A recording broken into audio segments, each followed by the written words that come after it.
Pernahkah Anda merasa bahwa rasa marah itu bukan cuma sekedar emosi yang lewat, melainkan kayak sekelompok monster kecil berwujud bayangan gelap, bayangan yang melayang-layang terus berteriak tepat di telinga Anda? Ya, itu sering banget terjadi kan? Benar. Dan saat itu terjadi, yang Anda inginkan hanyalah duduk tenang, menutup telinga rapat-rapat, dan berharap suara-suara bising di kepala Anda itu segera berhenti. Itu itu adalah sebuah gambaran yang sangat nyata. Saya yakin hampir semua orang yang mendengarkan kita saat ini pernah berada di titik itu, terkepung, kelelahan, dan merasa disandra oleh emosinya sendiri. Pasti, pasti. Dan itulah alasan mengapa eksplorasi mendalam kita kali ini akan sangat krusial untuk Anda. Jadi, selamat datang di channel Bahasin Buku. Iya, eksplorasi kita hari ini memang akan sangat menarik. Sangat istimewa malah. Karena hari ini kita melakukan sebuah eksperimen analitis. Maksudnya, kita tidak akan merangkum isi teks bab demi bab seperti biasanya. Betul, kita ganti pendekatan. Nah, sebagai gantinya, berdasarkan materi visual dan identitas utama dari karyanya, kita akan membedah buku yang berjudul Seni Menguasai Rasa Marah karya Kalani Niran. Hanya dari sampul dan judulnya ya. Tepat. Anda mungkin mikir, kenapa cuma dari sampulnya? Karena secara psikologis, desain sampul ini ternyata memuat seluruh kerangka kerja manajemen kemarahan yang bisa dibilang sangat revolusioner. Seringkali kan kita melihat sampul buku itu sekedar sebagai alat pemasaran saja ya, biar laku gitu. Bener banget. Cuma buat eye-catching. Padahal dalam kasus karya Kalani Niran ini, sampul tersebut adalah cetak biru dari seluruh metode yang dia tawarkan. Jadi kalau kita membedah pilihan kata dan metafora visual di sana, kita sebenarnya sedang membongkar psikologi di balik bagaimana manusia berinteraksi dengan kemarahannya sendiri. Wow. Oke. Kalau gitu, mari kita mulai dari hal yang paling fundamental dulu. Saat pertama kali melihat judulnya, ada satu kata yang langsung memicu tanda tanya besar di kepala saya. Kata apa itu? Seni. Judulnya kan Seni Menguasai Rasa Marah. Pertanyaan saya, kenapa menggunakan kata seni? Kenapa bukan metode atau ilmu pasti atau taktik gitu? Oh iya. Pemilihan kata yang sangat spesifik. Iya kan?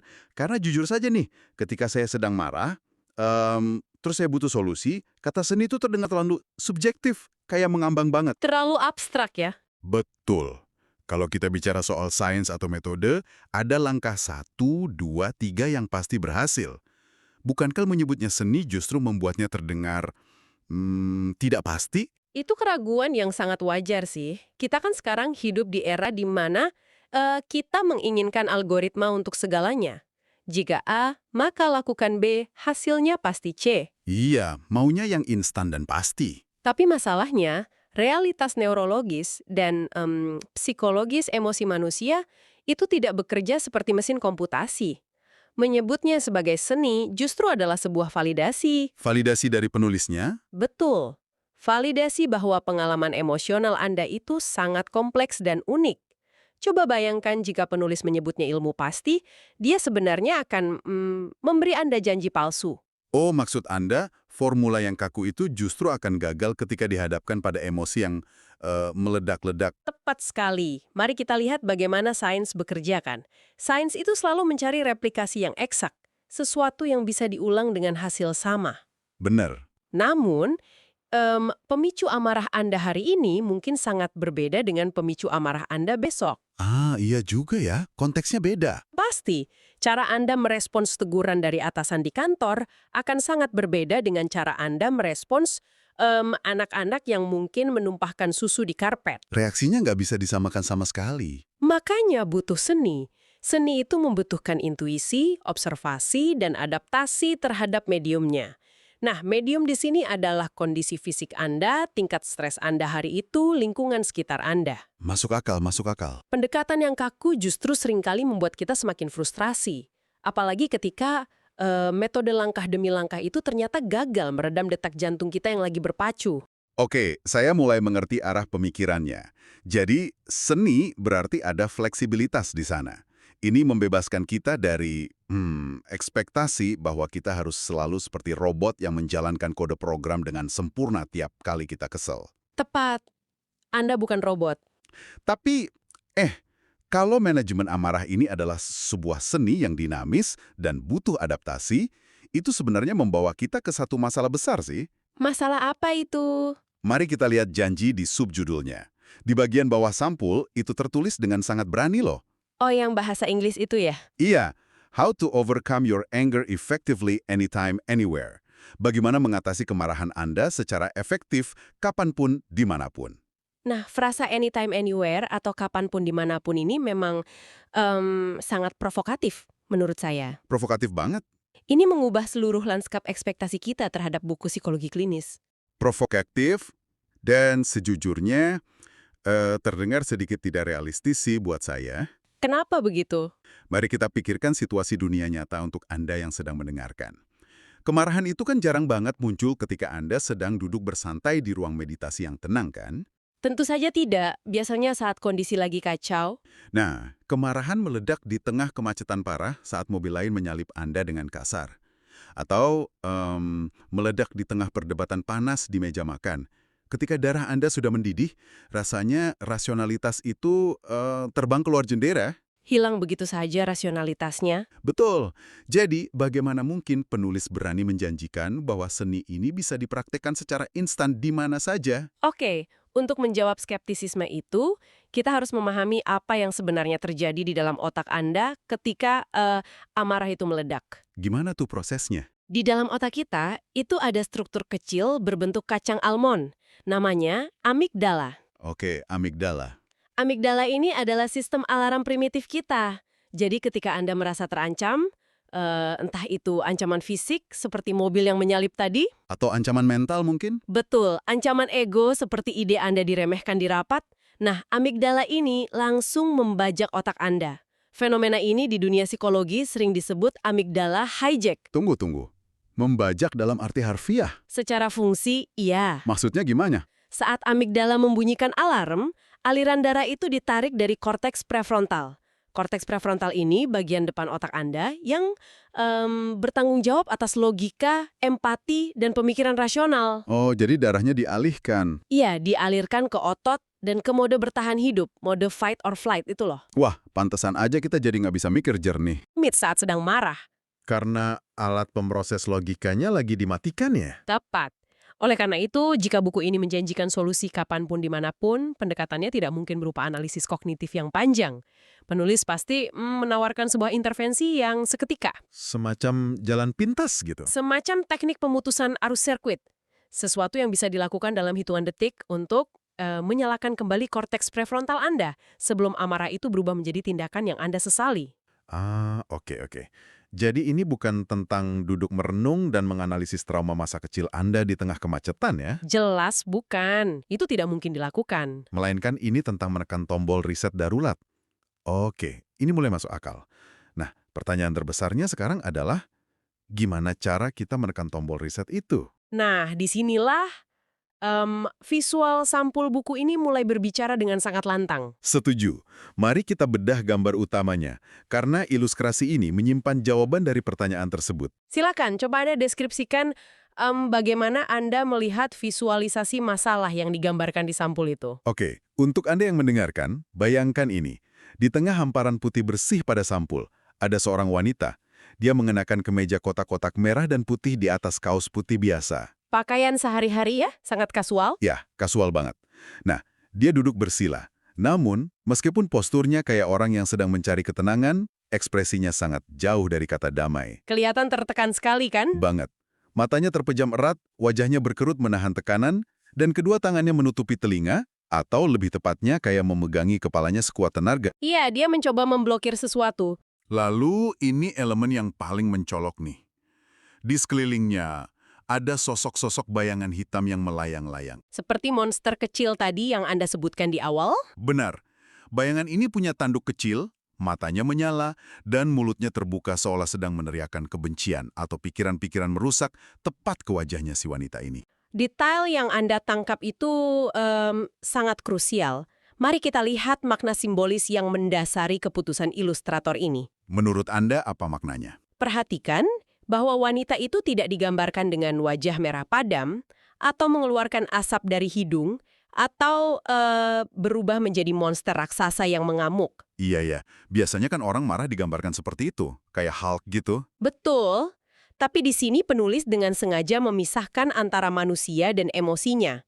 Kemarahan itu dieksternalisasi menjadi sosok-sosok bayangan di luar tubuhnya. Dieksternalisasi, oke. Konsep psikologis fundamental yang sedang diajarkan di sini adalah Anda bukanlah kemarahan Anda. Anda bukanlah kemarahan Anda. Kalimat yang kuat sih itu. Sangat kuat, kemarahan hanyalah entitas yang sedang melintas. Semacam parasit pikiran sementara yang datang berkunjung. Oh, wow. Saya suka analogi parasit itu. Seringkali kan saat kita sedang dilanda amarah, kita merasa identitas kita itu melebur dengan rasa marah itu sendiri. Betul, kita kehilangan batasan diri. Iya, kita jarang bilang saya sedang merasakan marah, tapi kita malah bilang saya pemarah atau saya sedang gila karena marah. Menyatu dengan emosinya. Nah, visual ini menampar kita dengan realita bahwa marah itu ibarat spam pop-up di komputer. Tahu kan pop-up yang suka muncul tiba-tiba? Ah, iya, analogi yang sangat kekinian. Giat tiba-tiba muncul di layar Anda, suaranya sangat berisik, menghalangi pekerjaan Anda. Tapi, spam pop-up itu bukanlah sistem operasi Anda. Dia bukan inti dari mesin Anda. Analogi spam pop-up itu sangat akurat loh untuk menggambarkan kebisingan kognitif. Iya kan? Karena mengganggu banget. Dan ketika Anda menyadari bahwa pop-up itu bukan bagian dari perangkat lunak asli Anda tahu bahwa Anda punya pilihan untuk menutupnya. Bener. Eksternalisasi emosi ini adalah langkah pertama untuk merebut kembali kendali. Selama Anda menganggap marah adalah diri Anda sendiri, Anda tidak akan bisa melawannya tanpa merasa sedang menghancurkan sebagian dari diri Anda. Tapi tunggu sebentar deh. Mari kita uji konsep ini. Silahkan. Jika saya meyakinkan diri saya bahwa kemarahan ini adalah bayangan hitam atau entitas di luar diri saya, bukankah itu bisa menjadi alasan yang sangat berbahaya untuk lari dari tanggung jawab? Maksudnya playing victim gitu? Iya. Saya bisa saja membentak rekan kerja saya habis-habisan, lalu bersembunyi di balik alasan, "Oh, maaf, itu bukan saya yang berteriak tadi. Itu cuma hantu marah saya yang lagi mengambil alih." Ah, saya paham arahnya.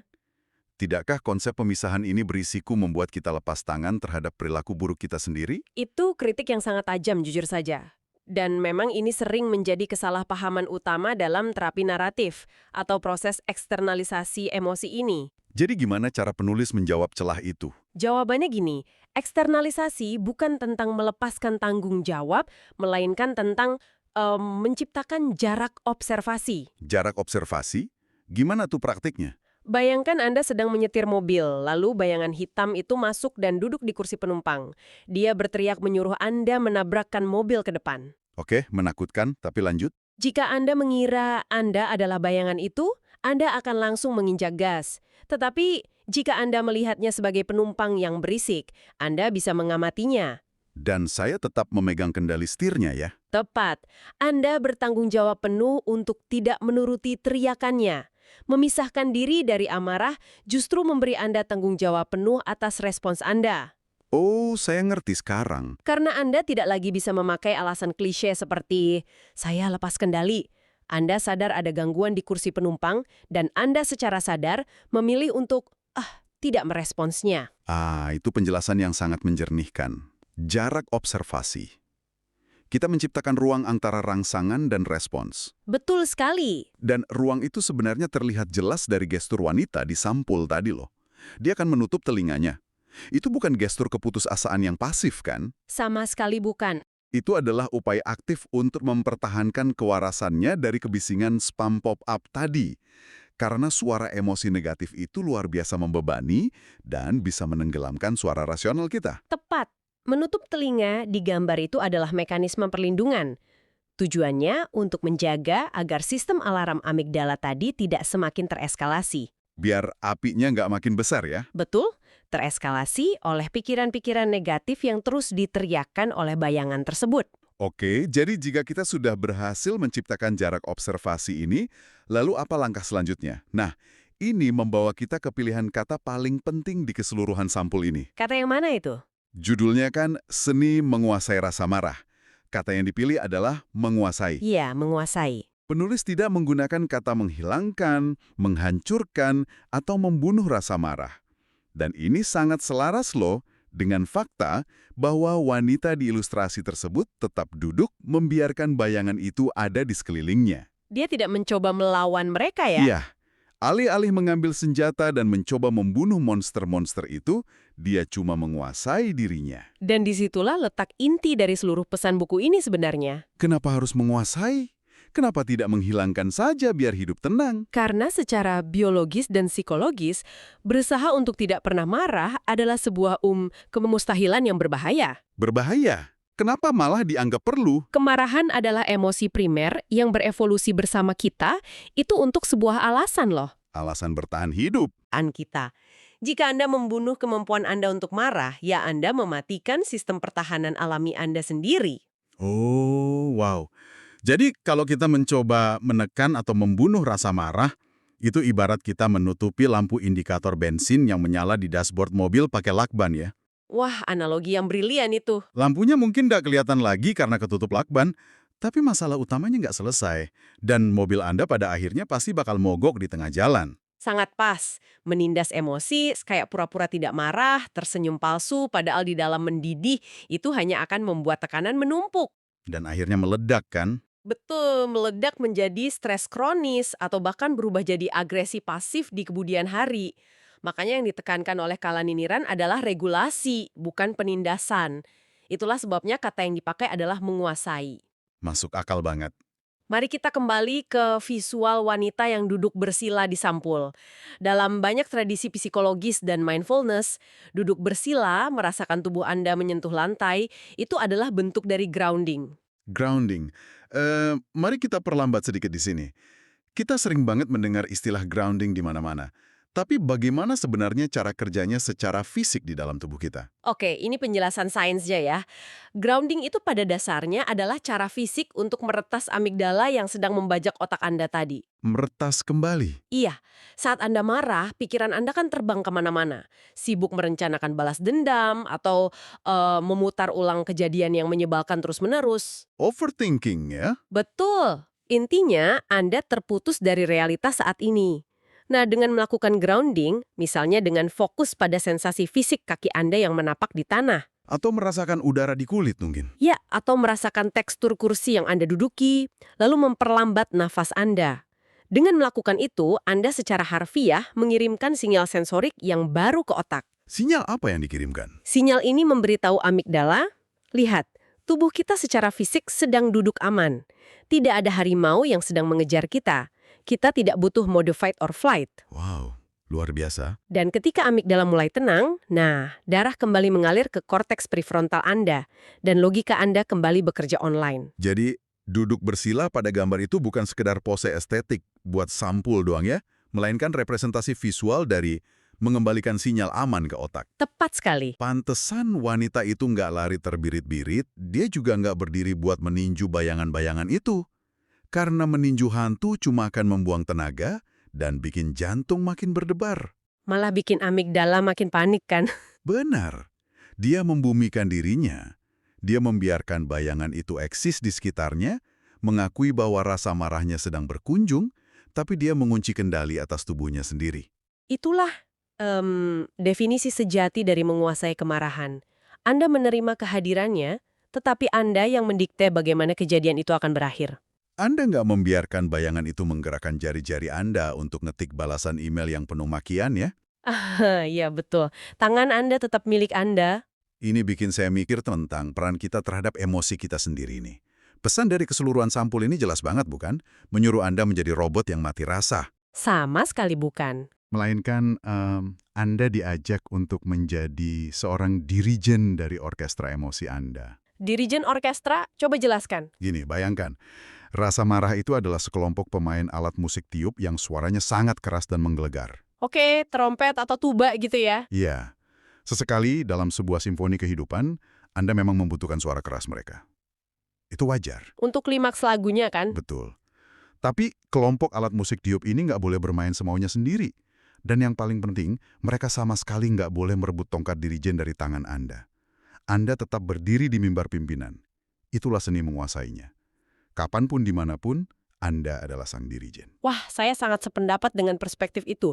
Menjadi dirijen berarti Anda memiliki kesadaran penuh. Iya kan, kesadaran memimpin. Saat Anda mempraktikkan seni ini di dunia nyata, misalnya nih, saat Anda dipotong di jalan raya, Anda mengamati prosesnya. Sebagai sang dirijen tadi, Betul. Anda bisa berkata dalam hati, ah, pemain alat musik tiup di otak saya lagi bersiap meniupkan amarah nih. Mereka nyuruh saya membalas, menyalip, dan membunyikan klakson panjang. terus apa yang dilakukan dirijen? Anda mendengar dorongan itu. Tetapi, sebagai dirijen yang menguasai keadaan, Anda melakukan grounding. Anda menarik napas panjang, merasakan setir mobil di tangan Anda, dan Anda memutuskan tidak, kita tidak akan memainkan nada itu hari ini. Luar biasa. Hantu marahnya mungkin tetap ada sejenak di kursi penumpang. Pemain trompetnya masih memegang alat musiknya, tapi dia gagal memanipulasi tindakan Anda. Itulah kemenangan sejati.